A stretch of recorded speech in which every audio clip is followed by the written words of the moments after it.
ఏమంటారు. అలాగే ఈ పిల్లలకి అక్షర అంటే ఆల్ఫాబెట్స్. సో స్టార్ట్ చేసింది ఆల్ఫాబెట్ దగ్గర నుంచి అయినా కూడా ఆ పేర్లోనే ఉంది ఆమె పాండిత్యం. And also her you could see her food steps.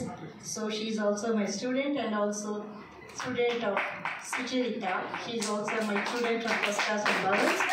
So really all the credit goes to Akshara and also to her parents. Again, we have Pranay and also Pranay.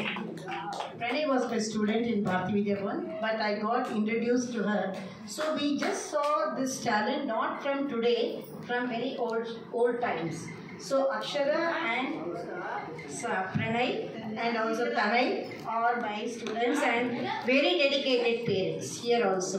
So Sampurna is a Sampurna mother. She is a Purna Purusha, what you call it as. So the parents are so dedicated.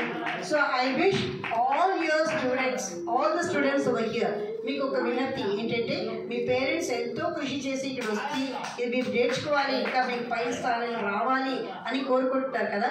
అలాగే మీ గురుగారు కూడా, మీ సమయ sir కానీ Srinivas sir కానీ వీళ్ళు కూడా ఎంత పైకి వీళ్ళు రావాలి అని కోరుకుంటున్నారు. ఇదే స్థాయి కాకుండా ఇంకా మీకు పైకి వస్తారు. మా ఆశీస్సులు మీ అందరికీ, మా శుభాకాంక్షలు. అండ్ కొత్త సంవత్సరం స్టూడెంట్ అవుతుంది కదా దీపావళి తర్వాత. సో అప్పుడు కూడా మీరందరికీ ఇలాంటి అవార్డ్స్ రావాలి, మీరందరూ పేరు పొంది ప్రైమ్ మినిస్టర్ దగ్గర నుంచి కూడా తీసుకోవాలి, మనందరూ వచ్చి ఇక్కడ తీసుకోవాలని నా కోరిక. అలాగే శ్రీనివాస్ సార్ మనం వింటూ ఉంటాము అందరూ జాతకాలు చెప్తారు అని. సో నాకు ఇప్పుడు వచ్చేదాకా ఆయన గురించి తెలీదు. సో జాతకం కాకుండా ఆయన మీ హ్యాండ్ రైటింగ్ చూసి మన రాతనే మన తల రాత మార్చింది అంటారు.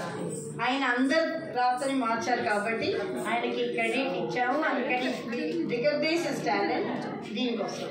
అలాగే సమయ్ సార్ ఎంతో దీనికోసం కష్టపడతారు, దీనికోసం ఎంతో ప్రవర్తన చూస్తున్నారు కాబట్టి ఆయన ఇంకా మీ అందరినీ ఎంకరేజ్ చేయాలి అని కోరుకుంటున్నారు. కాబట్టి మీరందరూ కూడా ఇంకా పైకి రావాలి. అక్షర కాకుండా ప్రణయ్ కాకుండా even Tanay, Akshara, Samay sir and Srinivas sir అలాగే మీరు